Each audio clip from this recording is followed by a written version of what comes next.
যে ছেলেগুলো আজকে বড় হইতেছে এক ওয়াক্ত নামাজ না পড়ে, এদের সন্তান মসজিদকেও তো স্বীকার করবে না। কথা বলেন না কেন? এদের সন্তান তো কোরআনকেও স্বীকার করবে। কোরআন আবার কি?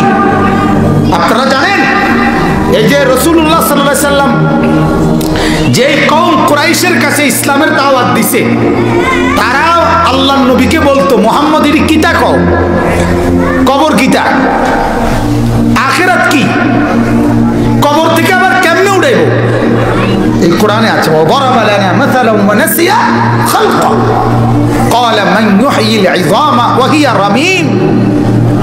মক্কার কুরাইশের এক কাফের বলতে নবীকে, মুহাম্মদ যেই হাড্ডি গুঁড়া হইয়া পাউডার হয়ে গেছে, মাটির সাথে মিশে গেছে, এটারে তোমার খোদায় কেমনে উঠাইব?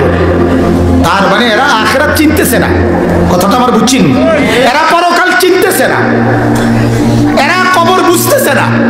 অথচ এই কথাটা যারা বলতেছে, আমার কথাটা বুঝছেন তো? একজন হইলে একজনই বুঝেন।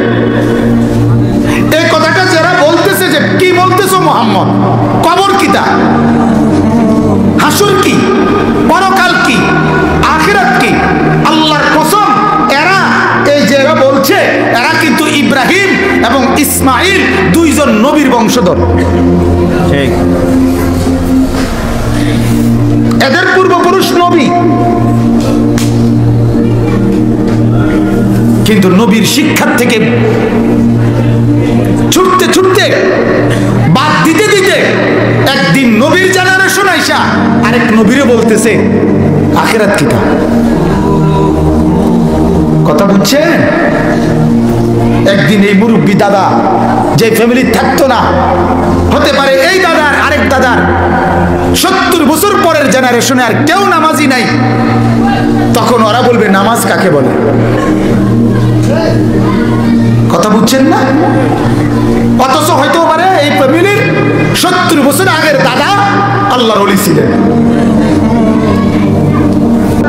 এখনো তো হাজার হাজার স্কুল কলেজ পড়ুয়া, লক্ষ লক্ষ ছেলে মুসলমান, যারা একটা লাইন কোরআন শরীফ শুদ্ধ পড়তে পারে না, এমন লক্ষ লক্ষ ছেলে আছে না? তাহলে এদের জীবন থেকে তো হারিয়ে গেল কোরআন। এরা তো আর জীবনে কোনোদিন আল্লাহর কোরআন শুদ্ধ পড়তে পারলো না, আর না পড়ার কোনো আফসোসও শিখলো না, না পড়ার কোনো বেদনাও নাই, না পারার কোনো অনুশোচনাও নাই, না পারার কারণে কোনো বিব্রত লজ্জিত এটাও তো নাই, এটা তো কোনো পরোয়াও করে না। তাহলে মানসিকতা এখানে এসে দাঁড়াইছে। এরপরের ওলারা তো স্বীকৃতি দিবে না কোরআন কি জিনিস, কোরআন কি জিনিস। কথা বুঝছেন না?